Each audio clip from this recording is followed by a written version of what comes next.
Let's see. The last thing I would like to talk about, a little bit more lighthearted, but I do think it's somewhat important. I made a post about St. Nicholas on the 6th, on his feast day, because that story can never be told too often, wherein he went to the Council of Nicaea and punched Arius in the mouth because Arius was a heretic and denied the divinity of Christ and all this sort of stuff, and it was just awesome. You know, that's Santa Claus. That's the real story of Santa Claus.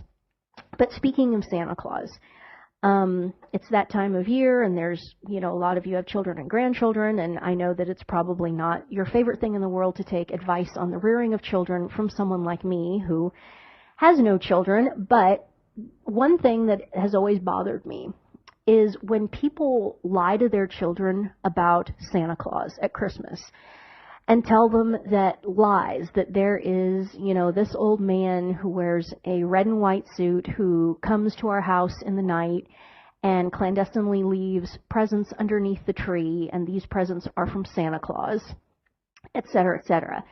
You say, well, come on, we all grew up with that. What's the problem with that? Well, I said what the problem with all that is, and that it's a lie. It seems to me that if I had ever had children, that one of the great challenges of being a parent would be endeavoring to never lie to my children. I understand that there are times where you have to engage in some pretty intense mental reservation and not tell children everything, obviously. And there are also times when you just have to lay down the law and tell your children, I cannot talk to you about this topic at this time. You're not old enough. When you're older in a few years, perhaps I'll be able to talk with you more about this, but I can't right now. And, you know, they get upset and they probably cry and get angry, but that's just part of it. What parents should not do is that they should not lie to their children. And they shouldn't lie to their children, particularly about things like Santa Claus. And the reason is this, and, you know, Easter Bunny, Tooth Fairy, etc., etc. If you lie to your children about Santa Claus, at some point when they are probably, you know, 10, 11, 12, 13 years old, they're going to start thinking about God, the church, the Mass, the Eucharist, etc., etc. And they're going to look back at their childhoods, and they're going to think, okay, mom and dad and grandma and grandpa and all these people lied to me about Santa Claus. I mean, you know, it's a joke. Santa Claus, there isn't really this old man who comes and brings presents. They lied to me about the Easter Bunny. They lied to me about the Tooth Fairy. But now I go to church, and they're telling me that there really is this man, Jesus, and that he loves me, and hopefully also they're being told and being exposed to the holy sacrifice of the Mass and the Eucharist.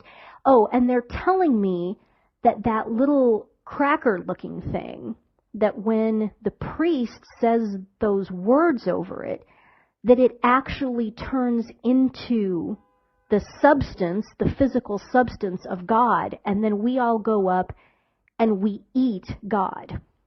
Well, now let's see. They lied to me about Santa Claus. Surely, all of this stuff about Jesus and the Eucharist, that must be a lie too. Do you see what you're setting up? I just think it's really important to not do that and not destroy your own credibility and not establish a pattern of lying, because the fact of the matter is that the incarnation of Christ, the fact that he loves us at all, the institution of the holy sacrifice of the Mass and the Eucharist are far, far harder to grasp, get your head around, and believe on a superficial level than the notion of a man sneaking into your house and leaving you presents under your tree on the evening of the 24th of December, or of a bunny rabbit coming and leaving colorful eggs and candy at your house on Easter morning, or a strange fairy-like being coming and taking your baby teeth that have fallen out and leaving you money under your pillow. I mean, truly, if you stop and think about it, the notion that God became a man, loves us, died for us, rose from the dead, instituted the holy sacrifice of the Mass, and then comes to us so that we can, and then comes to us in the Eucharist, which is bread and also wine that is transubstantiated into his substance, so that his substance is physically present, so that we may then eat him. Okay, if you're lying to your children about small things, why would you not expect them to think that you're lying to them about big things? And so if I was a parent and if I had children, Christmas would be all about Saint Nicholas. And we would talk about Saint Nicholas, who was a real person and is a real saint and has this history, and things would be discussed within that context, but there would be no lying stories about people coming and leaving presents when that really didn't happen. Because, you know, especially when you add to this the television culture, the internet culture, the fact that children are just bombarded with fantasy and things that are not real, I really don't think, especially in this day and age, that parents can afford in any way to be deceiving and lying to children, even with the best of intentions, even with the best, most sentimental of intentions, because the ability for youngsters today to even grasp the difference between what is real and what is fantasy, what is fact and what is fiction. Those boundaries are just being dissolved with each passing day. And then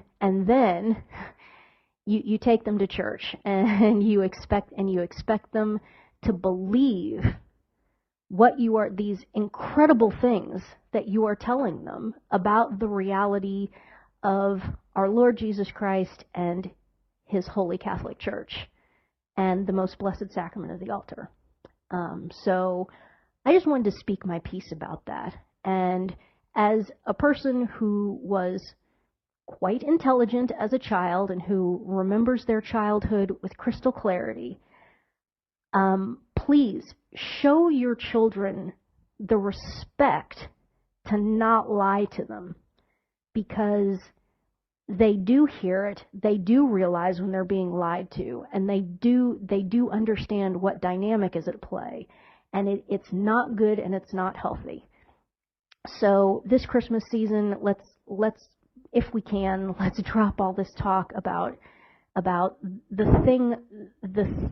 the marketing gimmick that is Santa Claus. Let's turn back to St. Nicholas, and then let's be honest to the kids about where those Christmas presents are coming from and how they got there and who they're from. And last